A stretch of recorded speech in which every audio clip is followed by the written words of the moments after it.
नमस्कार मेरे प्यारे विद्यार्थियों, आप सभी का मैं एसएस बैसला हल्दीघाटी क्लासेस के ऑनलाइन प्लेटफॉर्म पर हार्दिक स्वागत और हार्दिक अभिनंदन करता हूं। और जैसा कि बहुत समय से विद्यार्थियों की मांग थी कि सर आप मैथ्स के भी वीडियो अपलोड कीजिए, तो उसी कड़ी में आज हम शुरुआत कर रहे हैं बहुत ही शानदार टॉपिक का। और टॉपिक है हमारा दोस्तों संख्या पद्धति। टॉपिक का नाम है संख्या पद्धति और इस टॉपिक के अंतर्गत हम पढ़ेंगे कि संख्याओं को लिखने की कौन कौन सी पद्धतियां हैं, संख्या कितने प्रकार की होती हैं, संख्याओं से संबंधित कौन कौन सी संक्रियाएं होती हैं और संख्याओं से रिलेटेड कौन कौन से प्रश्न परीक्षा में पूछे जा सकते हैं। तो आइए दोस्तों, ज़्यादा समय खर्च ना करते हुए स्टार्ट करते हैं आपकी आज की क्लास। और बहुत ही शानदार क्लास होने वाली है। आप ध्यान दीजिए, एक नॉर्मल लेवल से लेकर एक हाई लेवल तक जितने भी प्रकार के प्रश्न संख्या पद्धति के अंतर्गत पूछे जाएंगे उन सब की हम चर्चा करेंगे। तो आप वीडियो में अंत तक बने रहिए। आइए दोस्तों स्टार्ट करते हैं आज की क्लास। तो सबसे पहली चीज जो बात है यहाँ पर वो है संख्या पद्धति। संख्या पद्धति का मतलब हुआ कि संख्या को लिखने के प्रकार कौन कौन से हैं। उसके लिए सबसे पहले हमें समझना पड़ेगा कि संख्या होती क्या है। संख्या होती क्या है तो ध्यान दीजिए दोस्तों, पद्धति की यदि मैं बात करूं, पद्धति यानी प्रकार की मैं यदि बात करता हूं तो संख्या लिखने के वर्तमान में 3 प्रकार हैं। पहला प्रकार है दशमलव पद्धति। कौन सा प्रकार है? दशमलव पद्धति। नंबर 2 है रोमन पद्धति और नंबर 3 है आपका बाइनरी, से दूसरे अर्थों में हम कहते हैं द्विआधारी पद्धति।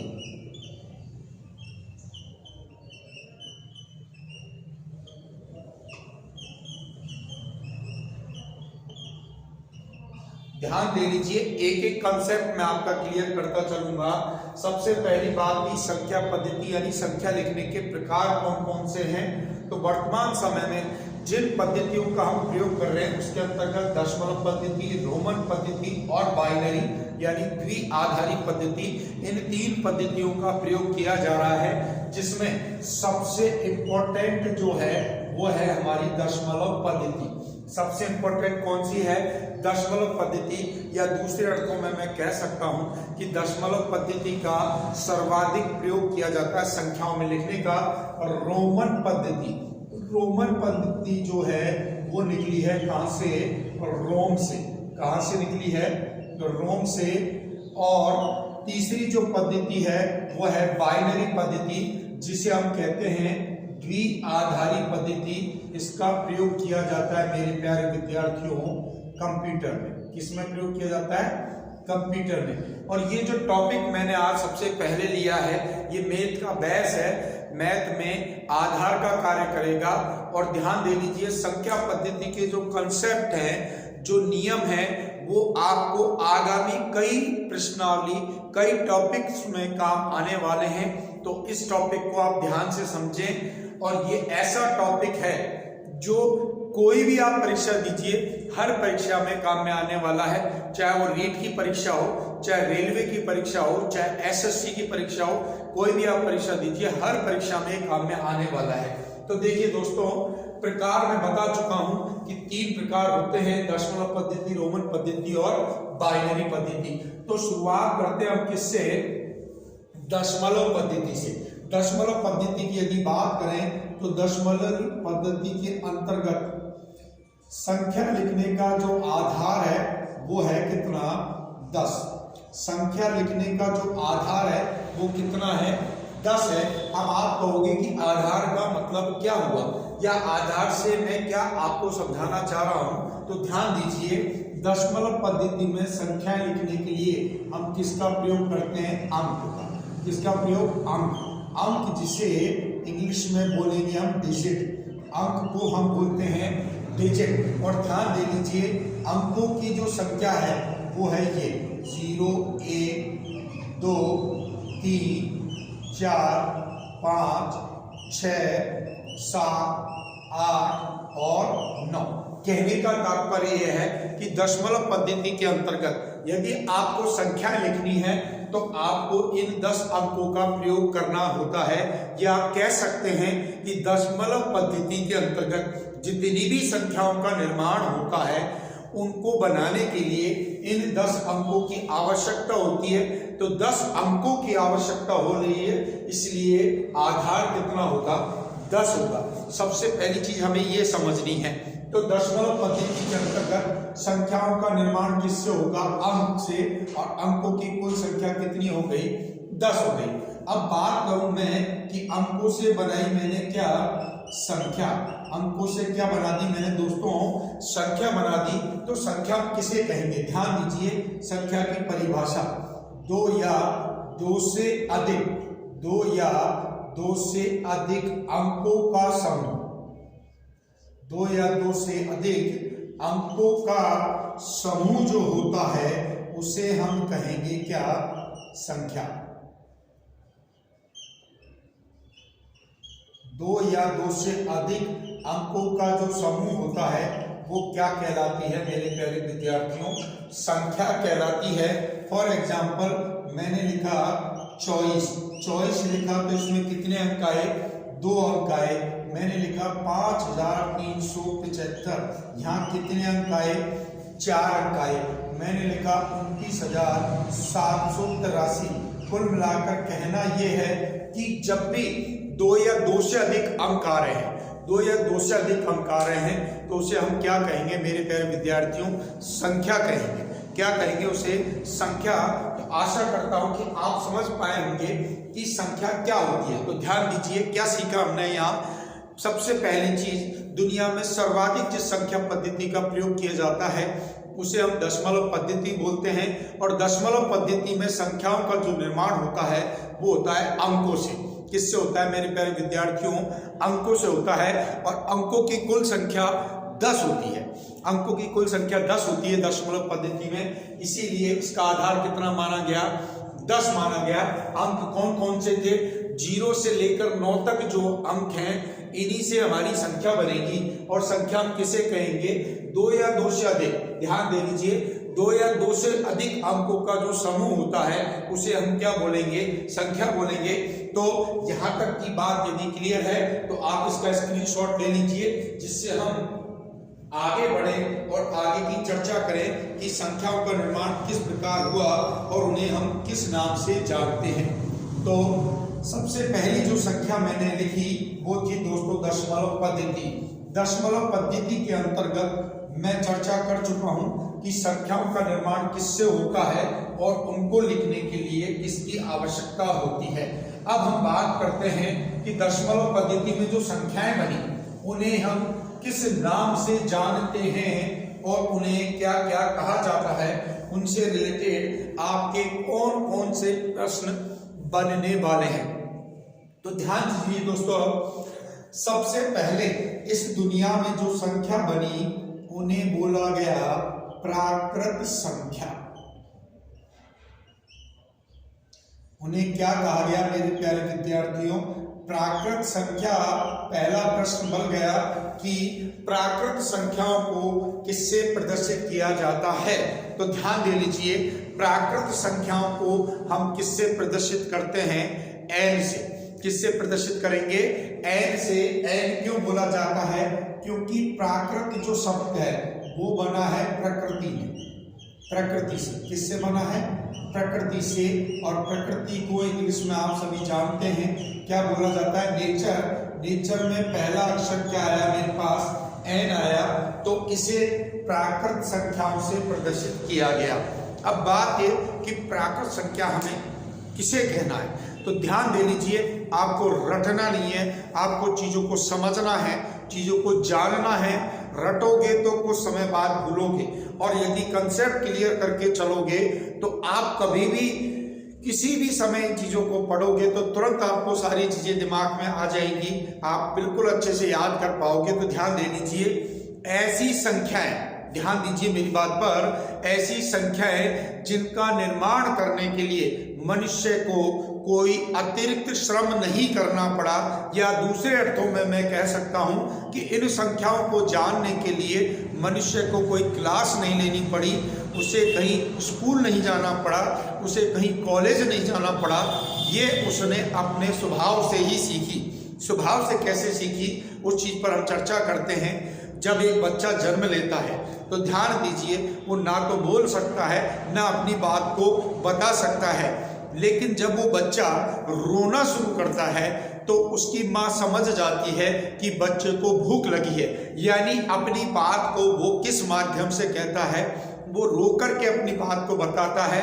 तो इस माध्यम को ही हम उसकी बात करने का एक क्या समझेंगे, तरीका। तो वही बात यहाँ आई कि ऐसी संख्या जो प्रकृति ने मनुष्य को दी, प्रकृति ने मनुष्य को दी, इसका अर्थ ये नहीं है कि प्रकृति कोई महिला है आई और जाकर के दे दी कि ये लो संख्याएं, यानी मनुष्य ने अपने वातावरण, अपने आसपास जो चीजें घटित हो रही थी उनके अनुसार ही इन संख्याओं को सीख लिया, इनके लिए उसे कोई अलग से श्रम नहीं करना पड़ा।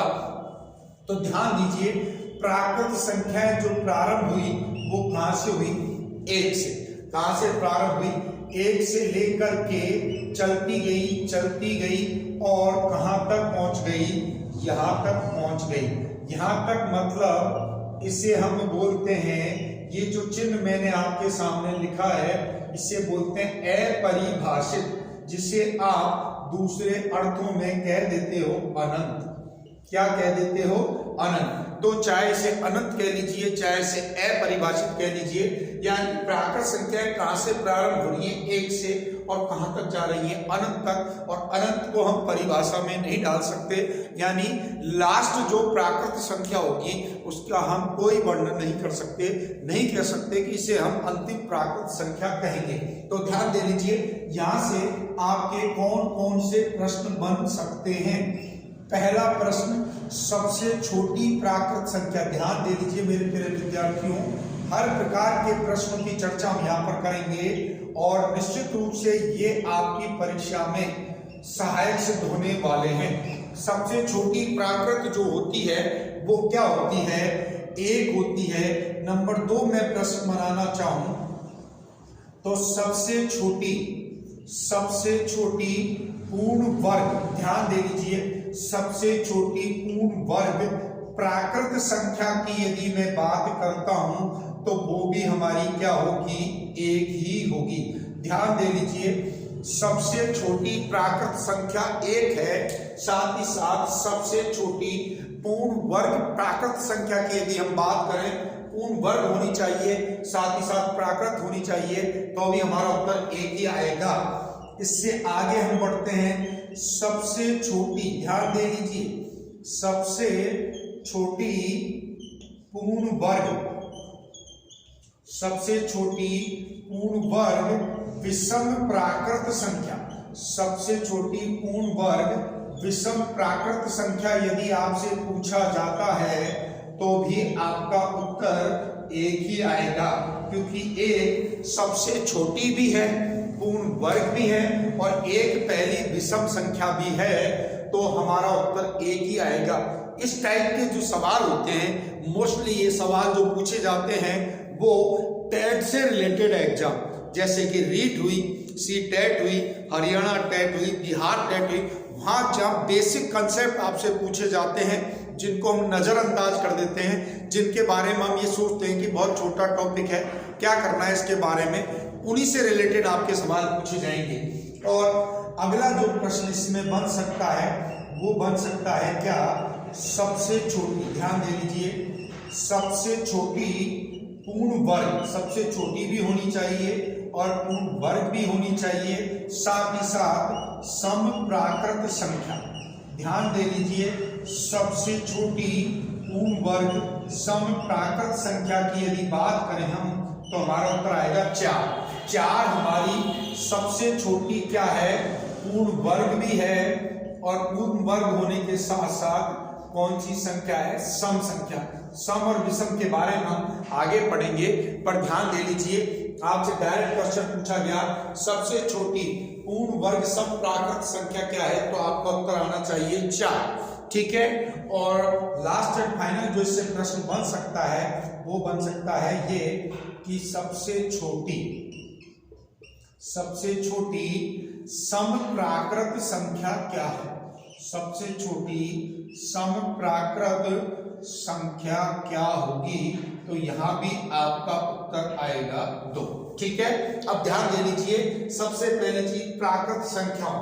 प्राकृत संख्याओं को हम किससे प्रदर्शित करते हैं मेरे प्यारे विद्यार्थियों? n से। प्राकृत संख्याएं किससे प्रारंभ होती हैं? 1 से प्रारंभ होती हैं, यानी सबसे छोटी प्राकृत संख्या कौन हुई? 1 हुई। सबसे छोटी प्राकृत संख्या कौन हो गई? 1 हो गई। दूसरा पॉइंट है सबसे छोटी होनी चाहिए, और पूर्ण वर्ग प्राकृत संख्या की यदि हम बात करें, ध्यान दे लीजिए, सबसे छोटी भी होनी चाहिए और पूर्ण वर्ग भी होनी चाहिए, वो प्राकृत संख्या भी क्या होगी? 1 होगी। नेक्स्ट कंडीशन है सबसे छोटी पूर्ण वर्ग। ध्यान दे लीजिए, पूर्ण वर्ग यानी वो एक वर्ग संख्या होनी चाहिए, वर्ग के साथ साथ विषम प्राकृत संख्या होनी चाहिए, तो अभी हमारा उत्तर कितना आता है? 1 आता है। और चौथा पॉइंट है सबसे छोटी पूर्ण वर्ग। पूर्ण वर्ग के साथ साथ कौन सी संख्या? सम प्राकृत संख्या होनी चाहिए, और हमारा रिजल्ट आता है 4। और लास्ट एंड फाइनल से प्रश्न बना सबसे छोटी सम प्राकृत संख्या। सम प्राकृत संख्या जो होती है वो कितनी होती है? 2 होती है। यानी कह सकते हैं अगर प्राकृत संख्या से एग्जामिनर सवाल बनाना चाहेगा तो 6 सवाल आपके सामने प्रस्तुत हैं। सबसे पहला सवाल, प्राकृत को किससे प्रदर्शित करते हैं? n से।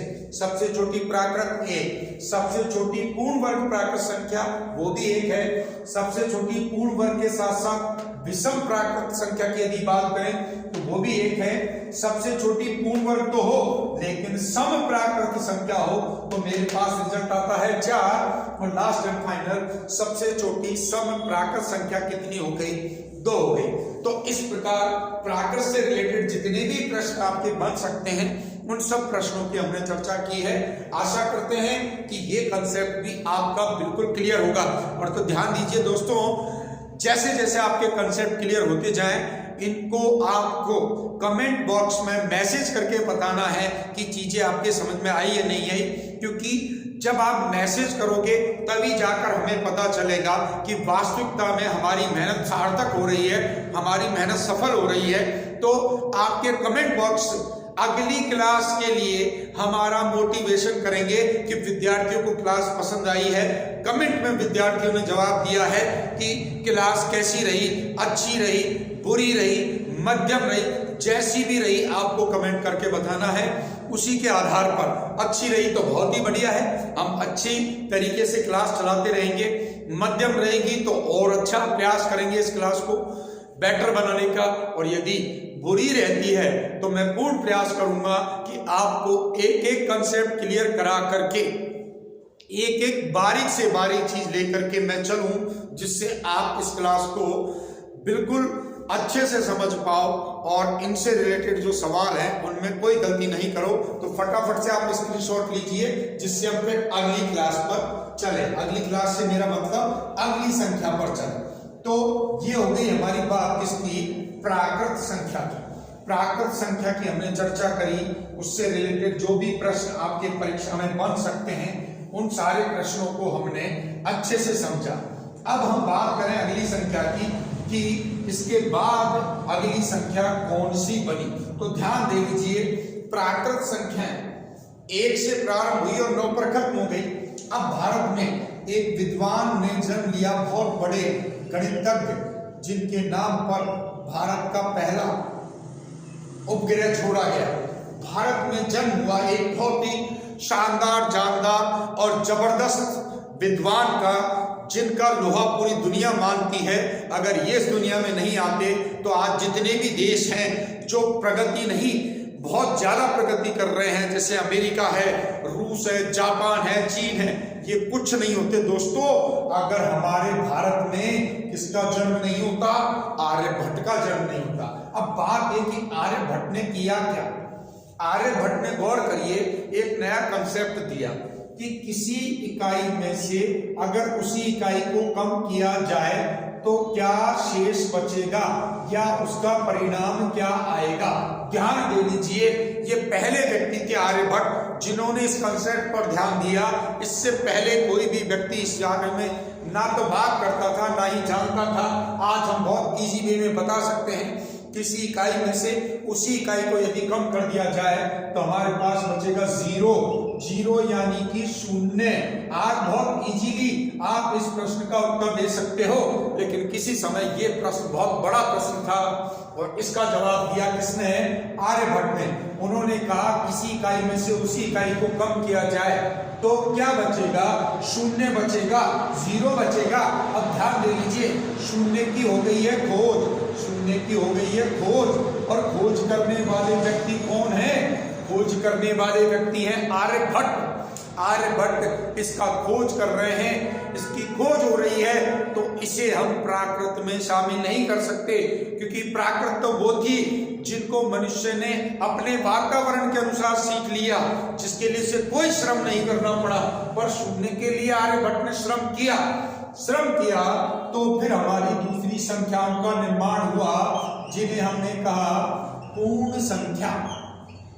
पूर्ण यानी कंप्लीट, पूरी, समस्त। प्रदर्शित किया गया किससे? W से। W से क्यों? कि WHOLE, होल नंबर। क्या बोला गया मेरे प्यारे विद्यार्थियों ने? होल नंबर बोला गया। ये माना गया कि अब हमारी संख्याएं क्या हो चुकी हैं? कंप्लीट हो चुकी हैं। अब कोई नई संख्या नहीं आएगी, क्योंकि जीरो आ चुका है। अब जीरो आया कैसे? किसी इकाई में से उसी इकाई को कम करना, यानी अगर मैं एक में से एक कम कर दूं तो भी क्या आएगा? जीरो। तो एक में से एक कम कर रहा हूं तो जीरो आ रहा है। इसका मतलब जीरो एक से क्या हुआ?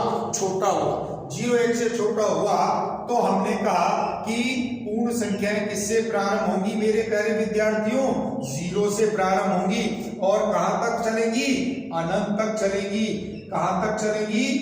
अनंत तक चलेंगी। तो ध्यान दे लीजिए, नई संख्याएं बनी हमारी कौन? पूर्ण संख्याएं। और पूर्ण संख्याओं प्राकृत में जो संबंध है या जो फर्क है, जो डिफरेंस है, वो क्या है कि पूर्ण संख्याएं किससे प्रारंभ होती हैं? जीरो से प्रारंभ होती हैं। पूर्ण संख्याएं किससे प्रारंभ होती हैं? जीरो से प्रारंभ होती हैं। जबकि प्राकृत संख्याएं किससे प्रारंभ हो रही थी? एक से प्रारंभ हो रही थी। पहले प्राकृत संख्या एक से शुरू होती थी और 9 पर खत्म हो जाती थी। 9 के बाद आता था 10, वो अब आता है। लेकिन ये कब आया?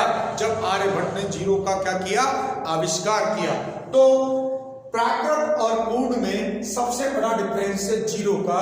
या मैं नोट के रूप में यदि इसे कहूं तो क्या कहूं? ध्यान दे लीजिए, प्राकृत संख्याओं में, ध्यान दे लीजिए, प्राकृत संख्याओं में यदि जीरो भी शामिल कर लिया जाए,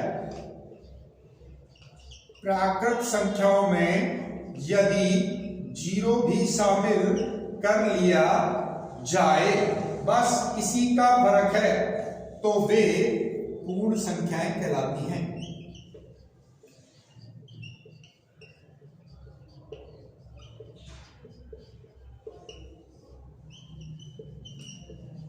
तो यहां तक आपके 2 प्रश्नों का निर्माण हो चुका है। पहला प्रश्न है कि पूर्ण संख्याओं को किससे प्रदर्शित किया जाता है? तो पूर्ण संख्याओं को हम किससे प्रदर्शित करते हैं मेरे प्यारे विद्यार्थियों? W से। और पूर्ण संख्याएं किससे प्रारंभ होती हैं? जीरो से। किससे? जीरो से। अब बात करें यहाँ अन्य प्रश्नों की, तो देखिए, सबसे छोटी,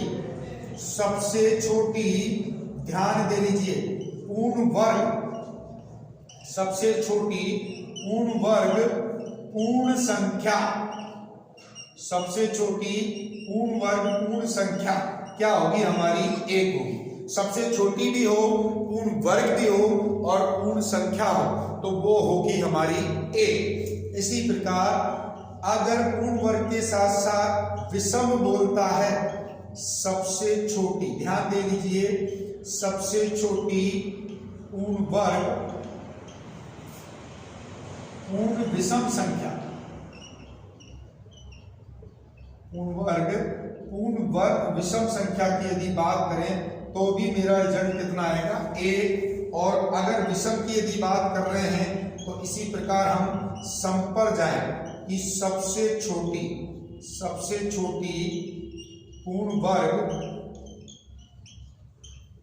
पूर्ण सम संख्या, तो मेरा उत्तर आएगा कितना 4। आप गौर कर लीजिए प्राकृत और पूर्ण में जो फर्क पड़ रहा है वो किसका पड़ रहा है मेरे प्यारे विद्यार्थियों, 0 का। यानी प्राकृत में यदि मैं 0 भी शामिल कर लेता हूं तो वो संख्याएं क्या हो जाती हैं, पूर्ण संख्याएं हो जाती हैं। तो बाकी क्वेश्चन वो के वही चलेंगे। सबसे छोटी पूर्ण वर्ग पूर्ण संख्या की यदि बात करें तो 1 होगी, सबसे छोटी पूर्ण वर्ग और पूर्ण विषम संख्या यदि बात करें तो भी मेरा 1 है। यही उत्तर मेरा प्राकृत में आया था। सबसे छोटी पूर्ण वर्ग पूर्ण सम संख्या की यदि बात करें तो मेरा उत्तर कितना आ रहा है, 4 आ रहा है। तो ये प्रश्न बनेंगे आपके किससे, पूर्ण संख्याओं से। और पूर्ण संख्याओं के अंतर्गत सबसे इंपॉर्टेंट जो तथ्य था वो था शून्य की खोज। और शून्य की खोज किसने करी दोस्तों, आर्यभट्ट ने करी। पर ध्यान दे लेना, गौर कर लेना, अगर कभी आपसे जीके में पूछ ले शून्य सिद्धांत, ध्यान दे लीजिए, शून्य सिद्धांत किसके द्वारा दिया गया, तो आप कहीं आर्यभट्ट मत कर देना मेरे प्यारे विद्यार्थियों। वहां उत्तर आएगा आपका नागार्जुन। ध्यान दे लीजिए, शून्य की खोज करने वाले व्यक्ति कौन है, आर्यभट्ट है। आर्यभट्ट ने शून्य की खोज की। लेकिन यदि आपसे सवाल पूछा गया कि शून्य सिद्धांत की खोज किसने की, तो आपका उत्तर आएगा आर्यभट्ट। आर्यभट्ट कौन थे, आर्यभट्ट बहुत बड़े गणितज्ञ और विद्वान हुए हैं। किसके शासनकाल में थे, कनिष्क के शासनकाल में। शक शासक या कुषाण शासक, शक नहीं, कुषाण शासक जिन्होंने शक संवत चलाया, कुषाण वंश के महान प्रतापी शासक हुए कनिष्क, इनके शासन काल में नागार्जुन ने कौन सा सिद्धांत दिया था, शून्य सिद्धांत। तो फटाफट से इसका स्क्रीनशॉट लीजिए और आगे की संख्याओं की हम चर्चा करेंगे। तो अगली जो संख्या है हमारी संख्या पद्धति के अंतर्गत, उनकी यदि हम बात करें तो ध्यान दीजिए कौन सी संख्या है जिनको हम आगे पढ़ेंगे। तो अगली संख्या कौन सी आने वाली है, आप गौर करना। जितनी भी संख्याओं का मैं निर्माण कर रहा हूं उनमें कोई ना कोई नई संख्या लाऊंगा। जब नई संख्या आना बंद हो जाएगी तो संख्या के प्रकार अपने आप रुक जाएंगे। तो देखिए 2 प्रकार हम पढ़ चुके हैं, प्राकृत और पूर्ण। अब हम बात करें अगली संख्याओं की, तो उन्हें कहा जाता है पूर्णांक। क्या कहा जाता है, पूर्णांक। इन्हें I या Z से प्रदर्शित किया जाता है।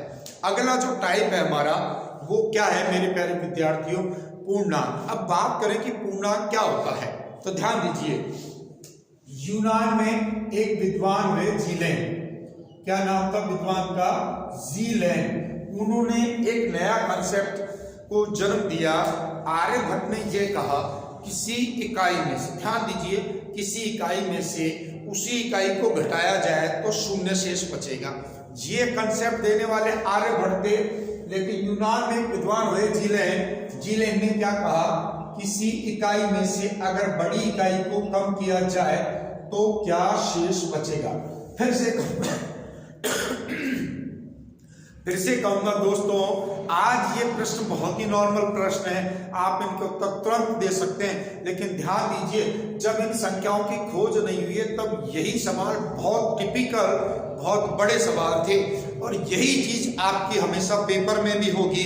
ध्यान दे लीजिए, एक ही पेपर आपके लिए कठिन हो सकता है, हमारे लिए सरल हो सकता है। अब कठिन और सरल की परिभाषा क्या होती है कि अगर परीक्षा में आप उत्तर दे पा रहे हो तो आपके लिए पेपर सरल है, और अगर आप उत्तर नहीं दे पा रहे हो तो आपके लिए वही पेपर क्या हो गया, कठिन हो गया। और कठिन सरल कब बनेगा, जब आपके कंसेप्ट क्लियर हो, एक एक चीज को आप ध्यान दो, एक एक चीज को आप गौर करो, और जैसा टीचर बता रहा है उसके साथ साथ उसकी एक्सरसाइज करो, उसकी हर बात को नोटिस करो कि कहाँ उन्होंने क्या कंसेप्ट बताया है। तो मैं बात कर रहा था किसी इकाई में से, उस छोटी इकाई में से बड़ी इकाई को यदि घटाया जाए तो क्या बचेगा। तो इसका उत्तर आप जानते हो कितना आता है, -2 आता है। इसका उत्तर कितना आएगा? -2। अब माइनस यदि आ रहा है तो ये संख्याएं तो ना तो प्राकृत में आई ना पूर्ण में आई, इसी कारण नई संख्याओं का निर्माण किया गया। कौन सी? पूर्णांक। आई से जो शब्द बनता है वो बनता है इंटीगर। क्या बनता है? इंटीगर। और जेड जो प्रतीक है वो किसका प्रतीक है? जीलेन का। किसका प्रतीक है? जीलेन का। अब यहाँ नया कंसेप्ट और निकल के आया जो आपके कैलकुलेशन में यानी गणितीय संक्रियाओं में बहुत काम आता है। क्या आता है? देखिए, 3 संख्या और 5 संख्या दोनों का मुझे अंतर लेना है क्योंकि माइनस का चिन्ह है। तो 3 और 5 का अंतर देखा तो कितना आ गया? 2 आ गया। 3 और 5 का अंतर देखा तो कितना आ गया? 2 आ गया। लेकिन आगे मैंने चिन्ह कैसे लगाया? माइनस का। तो ये किस कंसेप्ट को बताता है कि जब भी आप संख्याओं में जोड़ने या घटाने की क्रिया करते हो, जोड़ने या घटाने की क्रिया करते हो तो 2 कंसेप्ट बनते हैं मेरे प्यारे विद्यार्थियों। पहला कंसेप्ट, यदि चिन्ह समान है, यदि चिन्ह समान है तो जोड़ने की क्रिया होगी, और यदि चिन्ह विपरीत है तो घटाने की क्रिया होगी। पहला कंसेप्ट तो ये बनता है, समान चिन्हों में जोड़ने की क्रिया और विपरीत चिन्हों में उल्टा बोल दिया, समान चिन्हों में घटाने की क्रिया होगी और विपरीत चिन्हों में जोड़ने की, क्या बोल रहा हूं मैं, चलिए वापस एक बार फिर से रिपीट कर देता हूं। अगर चिन्ह समान है तो क्रिया होगी प्लस की यानी जोड़ने की, और यदि चिन्ह विपरीत आते हैं तो घटाने की क्रिया होगी। एक्चुअल में क्या होता है कि इनमें कई ऐसे कंसेप्ट आते हैं मैथ्स के अंदर जहां कोई चीज हम बता रहे हैं तो एक जगह अलग है, दूसरी जगह अलग है। अब जैसे अगर आप समय दूरी पढ़ोगे तो वहां एक कंडीशन आती है, वही चीज दिमाग में रह गई कि अगर आप समान दिशा में जा रहे हो तो चाल घट जाती है और विपरीत में चाल जुड़ जाती है, जबकि यहाँ उल्टा है। क्या उल्टा है मैं समझाता हूँ आपको। जैसे मैंने लिखा 2 और 3, अब ध्यान दीजिए 2 और 3 दो संख्या मैंने लिखी और बीच में चिन्ह लगा दिया प्लस। अब 3 के साथ आ गया प्लस और 2 के आगे कोई चिन्ह नहीं है, इसका मतलब उसके साथ भी क्या है? प्लस है। इसी प्रकार मैंने लिखा -2 और -3, मैं लिखता हूं 2 -3, मैं लिखता हूं -2 + 3। ध्यान दीजिए चारों में मैं संख्या एक ही प्रकार की लिख रहा हूं, लेकिन यहां मैं क्या क्या कह रहा हूं? 2 और 3 दोनों के साथ प्लस, 2 और 3 दोनों के साथ माइनस, यानी यहां ध्यान दे लीजिए समान चिन्ह है। यहां चिन्ह क्या है? समान है, और समान चिन्ह है तो क्रिया होगी कौन सी? प्लस की। समान चिन्ह है तो क्रिया होगी प्लस की, और इस जगह विपरीत चिन्ह है, और जब विपरीत चिन्ह होते हैं तो क्रिया होगी घटाने की यानी कि अंतर की। तो पहला कंसेप्ट तो ये क्लियर होना चाहिए आपका, समान चिन्ह है तो प्लस करना है और विपरीत चिन्ह है तो आपको घटाना है। अब ध्यान दीजिए 2 और 3 लिए तो मेरा टोटल आ गया 5। यहां भी मैंने करा 2 और 3 तो टोटल आ गया मेरे पास 5। यहां मैंने लिया 2 और 3 घटाने की क्रिया तो 2 और 3 का अंतर 1, 2 और 3 का अंतर 1। 2 जगह मेरा उत्तर 5 आ रहा है, 2 जगह मेरा उत्तर आया, यानी एक काम तो मैंने कर दिया, समान चिन्ह है तो जोड़ने की क्रिया करी, विपरीत चिन्ह है तो मैंने घटाने की क्रिया करी। लेकिन अब बात है चिन्ह की, तो ध्यान दे लीजिए जीलेन ये कहते थे कि समान में जोड़ने की क्रिया, विपरीत में घटाने की क्रिया करो, और चिन्ह किसके अनुसार रखो? बड़ी संख्या के अनुसार। बड़ी संख्या के साथ देख लीजिए कौन सा चिन्ह आ रहा है, वही आपका परिणाम में रिजल्ट में आएगा। तो यहां देखिए 2 और 3 में बड़ा कौन है? 3 के साथ प्लस है तो प्लस में उत्तर आएगा, यानी प्लस का चिन्ह मुझे लगाने की जरूरत नहीं है। यहां मैंने देखा 2 और 3 बड़ा कौन है? 3 के साथ आया माइनस, तो मेरा रिजल्ट आएगा माइनस। यहां मैंने देखा 2 प्लस और 3 माइनस है, मेरा उत्तर 1 आ चुका है। चिन्ह मुझे लिखना है बड़ी संख्या के अनुसार, 2 और 3 में बड़ा 3 है तो यहाँ मेरा रिजल्ट आएगा माइनस में, और यहाँ मैं लेके चला तो 3 तो प्लस का है और 2 माइनस का है, बड़ा मान 3 है, 3 के साथ प्लस आ रहा है तो मेरा रिजल्ट प्लस में। तो ये कंसेप्ट जो था वो कब निकला? जब पूर्णांक की खोज हुई। किसकी खोज हुई? पूर्णांक। पूर्णांक खोज करने वाले कौन थे? जीलेन थे। उन्होंने कहा किसी छोटी इकाई से बड़ी इकाई यदि आप कम करते हो तो उनका अंतर आएगा, उनका अंतर आएगा, और चिन्ह बड़ी संख्या के अनुसार यानी माइनस आएगा, और माइनस आएगा तो हमारी नई संख्याओं का जन्म हुआ, किनका? पूर्णांक का। तो पूर्णांक की यदि बात करें तो पूर्णांक अनंत से शुरू होंगे और अनंत तक ही जाएंगे, अनंत से शुरू होंगे और अनंत तक ही जाएंगे। यानी जितनी भी हमारी पूर्ण संख्याएं थी, जितनी भी हमारी पूर्ण संख्याएं थी, उनमें यदि ऋणात्मक संख्याओं को भी शामिल कर लेते हैं तो जिन संख्याओं का निर्माण होगा उन्हें हम कहेंगे पूर्णांक। क्या कहेंगे? पूर्णांक। तो इसमें आपसे कभी भी ये प्रश्न नहीं पूछेगा कि सबसे छोटी पूर्णांक क्या है, क्योंकि ये इधर भी अनंत ला रहा है और उधर भी अनंत ला रहा है, तो बड़ी तो हम ज्ञात ही नहीं कर पा रहे थे, पर पूर्णांक में हम छोटी भी ज्ञात नहीं कर सकते। अब इनसे देख लीजिए क्या क्या प्रश्न आपके बनेंगे।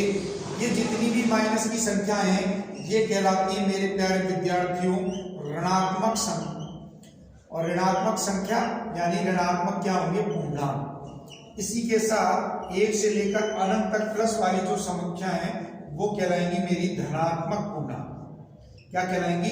धनात्मक पूर्णांक। यानी अगर पूर्णांकों का मैं विभाजन करूं, पूर्णांकों का मैं वर्गीकरण करूं, तो आप कहोगे कि पूर्णांक हो गए दो प्रकार के, धनात्मक और ऋणात्मक। एक गलती नहीं करनी है, पूर्णांक होते हैं 3 प्रकार के। अब 3 कौन से? आपके सामने तो 2 ही हैं, कुछ ऋणात्मक हैं कुछ धनात्मक हैं। तो गौर कर लीजिए, 0 जो है उसको ना तो मैंने धनात्मक लिखा ना ऋणात्मक लिखा, क्योंकि ये हमारा तीसरा पूर्णांक होता है। कौन सा? उदासीन पूर्णांक। कौन सा होता है मेरे प्यारे विद्यार्थियों? उदासीन पूर्णांक। अब आप कहोगे कि सर इसको उदासीन क्यों कहा गया? अब उदासीन का सीधा सीधा अर्थ है जो उदास रहे, जो परेशान रहे, जो चुपचाप रहे, जो किसी के साथ कोई क्रिया ना करे। क्या मतलब है? ध्यान दीजिए, मैंने 3 में प्लस किया 2 तो मेरा रिजल्ट आया 5, मैंने 3 में से कम किया 2 तो मेरा रिजल्ट आया 1। ध्यान दे लीजिए, 3 तो समान है, 3 तो मैंने प्लस की ही संख्या ली, लेकिन 2 एक बार प्लस में लिया यानी धनात्मक, एक बार माइनस में लिया यानी ऋणात्मक। प्लस में लिया तो रिजल्ट 5 आया, माइनस में रिजल्ट आया तो 1 आया। ऐसा कोई भी संख्या ले लीजिए, प्लस लोगे तो रिजल्ट अलग आएगा, माइनस लोगे तो रिजल्ट अलग आएगा।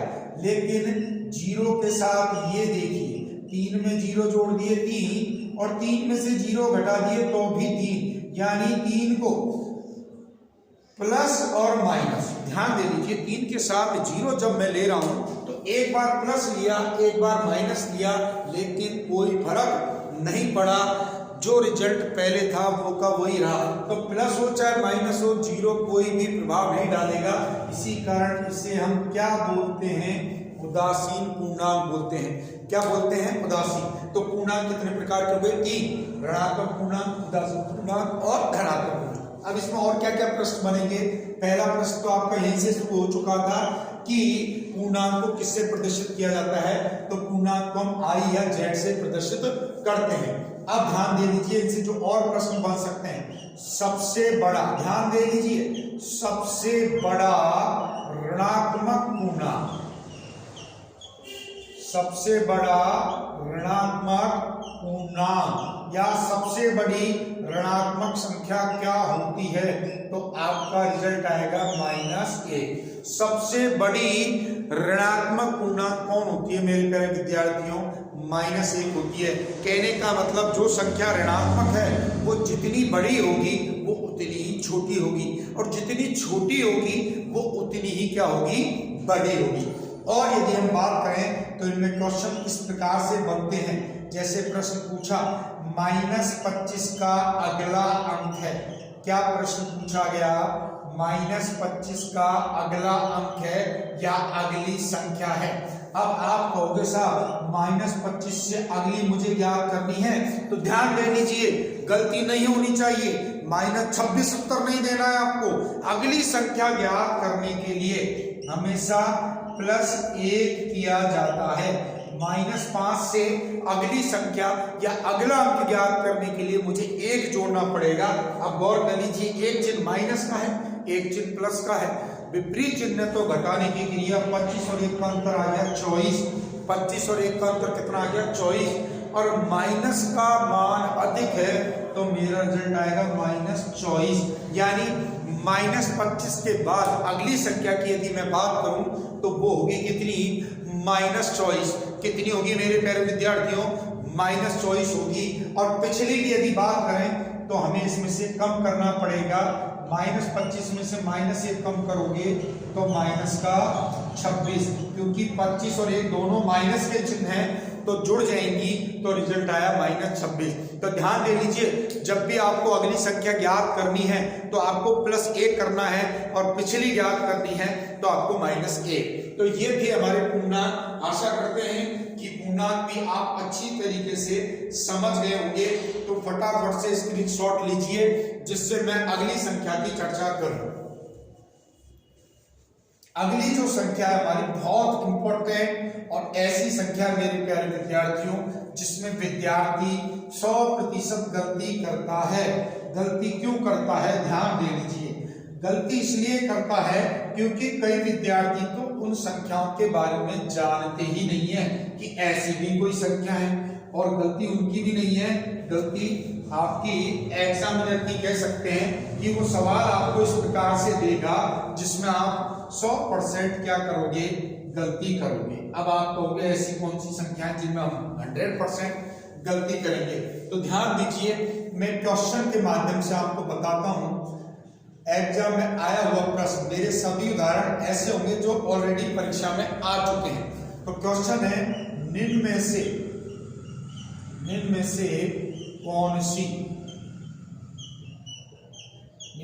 कौन सी पूर्ण संख्या है।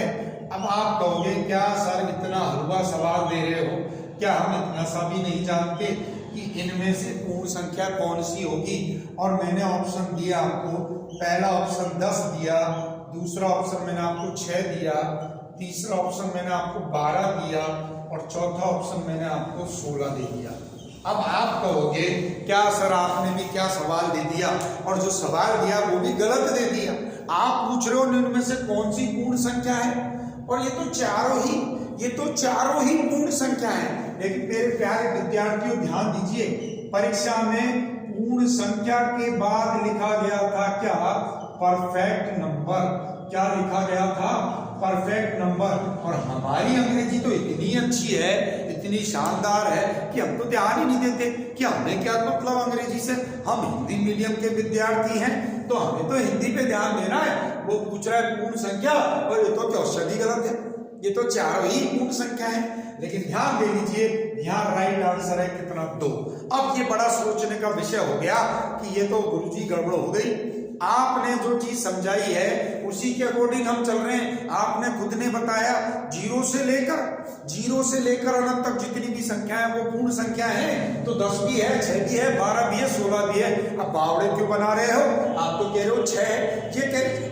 तो ध्यान दीजिए, एग्जामिनर सवाल दे रहा है इनमें से कौन सी पूर्ण संख्या है, लेकिन उसके लिए शब्द क्या दे रहा है, परफेक्ट नंबर। जबकि मैंने आपको जो पूर्ण संख्या बताई थी वो थी होल नंबर। मैं अपनी बात पर कायम हूं, होल नंबर बोलेगा, पूर्ण संख्या पूछेगा, होल नंबर बोलेगा। 4 उत्तर हैं, लेकिन आपसे पूर्ण में क्या शब्द जोड़ा गया, परफेक्ट नंबर। इट भी ये सवाल अलग है। अब ध्यान दीजिए ये क्या है। तो फर्स्ट कंडीशन, अगली संख्या है हमारी परिपूर्ण संख्या। कौन सी संख्या है, परिपूर्ण संख्या, जिसे हम इंग्लिश में बोलेंगे परफेक्ट नंबर। अब आप ध्यान दे लीजिए, मैंने शब्द लिखा परिपूर्ण संख्या। वास्तविक जो नाम है वो यही है, परिपूर्ण संख्या, जिसे इंग्लिश में हम बोलेंगे परफेक्ट नंबर। एग्जामिनर परिपूर्ण ना देकर केवल क्या दे रहा है, पूर्ण दे रहा है। लेकिन आपके साथ साथ इंग्लिश में भी वर्ड मिल रहा है, तो दोनों में अंतर है। होल नंबर पूर्ण संख्या 0 से लेकर अनंत तक है, लेकिन आपको परीक्षा में पूर्ण ही दे रहा है, लेकिन पूर्ण के साथ क्या मिल रहा है, परफेक्ट नंबर मिल रहा है। तो ये चीज अलग है। अब मैं चर्चा करता हूं कि परफेक्ट नंबर होता क्या है। तो जो मेरा उत्तर था 6, मैंने उत्तर दिया 6, मैंने 6 को ही लिया। अब मैं ये पूछूं आपसे कि अरे मेरे प्यारे विद्यार्थियों, 6 में किस किस का भाग जाता है। 6 किस किस द्वारा भाज्य संख्या है, या ऐसी कौन कौन सी संख्याएं हैं जिसमें 6 का भाग जाएगा?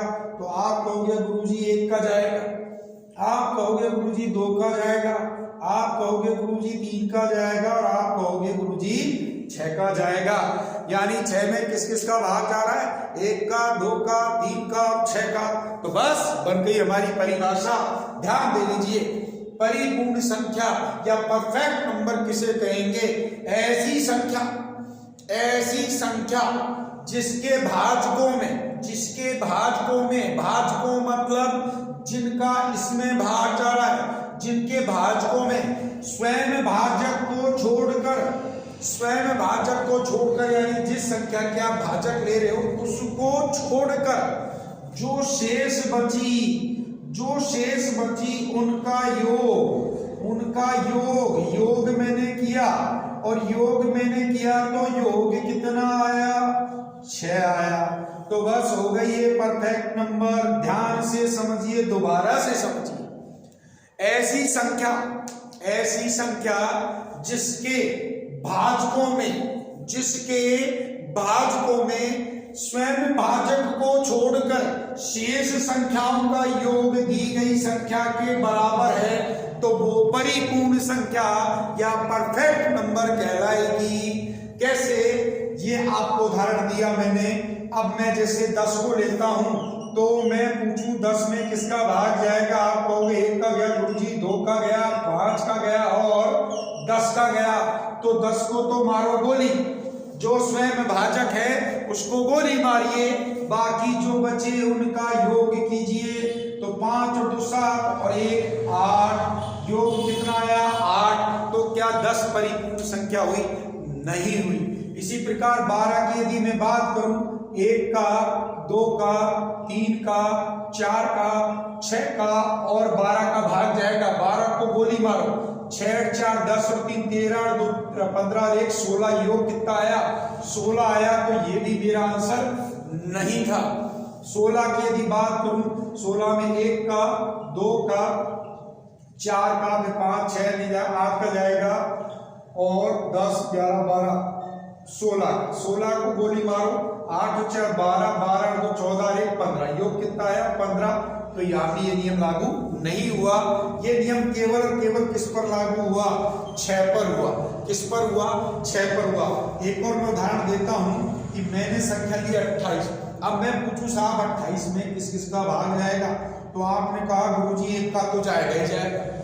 अब इसका तरीका होता है भाजक पता करने का कि 1 का भाग कितनी बार जा रहा है। तो मैंने कहा 1 का भाग 28 बार गया। 1 का भाग कितनी बार गया? 28 बार। फिर मैंने लिया 2 कि 2 का भाग कितनी बार गया? तो आपने कहा 14 बार गया। 3 का नहीं जाता, 4 का जाता है। 4 का भाग कितनी बार गया? 7 बार गया। 4 का भाग कितनी बार गया? 7 बार। फिर 5 का नहीं गया, 6 का नहीं गया, 7 का जाएगा। तो 7 का कितनी बार जाएगा? 4। ऑलरेडी ले चुके हैं, तो इनको मैं आगे लिख लेता हूं। 7 का गया, 14 का गया और 28 का गया। 28 को तो छोड़ दो, 28 को तो छोड़ दो। अब जोड़िए सब, 14 7 21, 21 और 4 25, 25 और 2 27, 27 और 1 योग कितना आ गया? 28 आ गया। और योग 28 आ गया तो दी गई संख्या के बराबर योग है। इसका मतलब ये भी एक क्या है? परिपूर्ण संख्या है, परफेक्ट नंबर है। और आगे आपको याद करने की कोई जरूरत नहीं है, आप तो बस 2 संख्याओं का याद रख लीजिए। सबसे पहली परिपूर्ण यानी परफेक्ट नंबर जो है वो कितना है? 6 है। दूसरे नंबर पे कौन आएगा? 28 आएगा।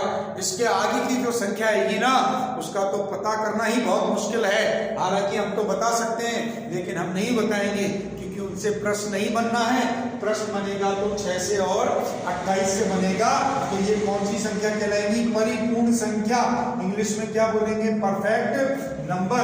दोबारा से समझ लीजिए, ऐसी संख्या जिसके भाजकों में, भाजकों मतलब जिन संख्याओं का उसमें भाग जाता हो, स्वयं भाजक को छोड़कर शेष संख्याओं का योग दी गई संख्या के बराबर है, तो वो संख्या परिपूर्ण संख्या या परफेक्ट नंबर कहलाती है। तो अब आप ध्यान दे लीजिए, आज हमने 4 संख्याएं सीखी। सबसे पहली प्राकृत संख्या, दूसरी पूर्ण संख्या, तीसरी पूर्णांक और मोस्ट इंपॉर्टेंट परिपूर्ण संख्या यानी परफेक्ट नंबर। तो आशा करता हूं मेरे प्यारे विद्यार्थियों कि आज जो भी हमने पढ़ा निश्चित रूप से आपके एक एक कंसेप्ट क्लियर होगा। और मैं फिर से कहूंगा कि यदि आपको कंसेप्ट क्लियर हो रहा है, आप समझ पा रहे हैं मेरी बात को, तो आप कमेंट सेक्शन में मैसेज करके जरूर बताएं कि कैसी रही आपकी क्लास, कुछ समझ में आया नहीं आया। और आपको इन संख्याओं से रिलेटेड जो भी प्रश्न बनेंगे जो एग्जाम में आ चुके हैं उनकी पीडीएफ हमारे टेलीग्राम चैनल पर मिलेगी। हमारा Telegram channel Shri Haldi Ghati classes के नाम से आप सर्च कर सकते हैं। और आने वाले समय में हम इनकी आगे की क्लास, आगे कौन कौन सी संख्या आनी है, कौन कौन से प्रश्न बनने, आप तो बस याद रखिए निरंतर हमसे जुड़े रहिए, लास्ट तक वीडियो को देखें। चैनल पर पहली बार आते हैं तो चैनल को सब्सक्राइब जरूर करें जिससे आपको नोटिफिकेशन तुरंत मिले। और जो भी आपकी समस्या है उसको कमेंट सेक्शन में जरूर बताएं। और आपकी बहुत शानदार और बहुत ही जबरदस्त और बहुत ही जानदार वाली क्लास होने वाली है।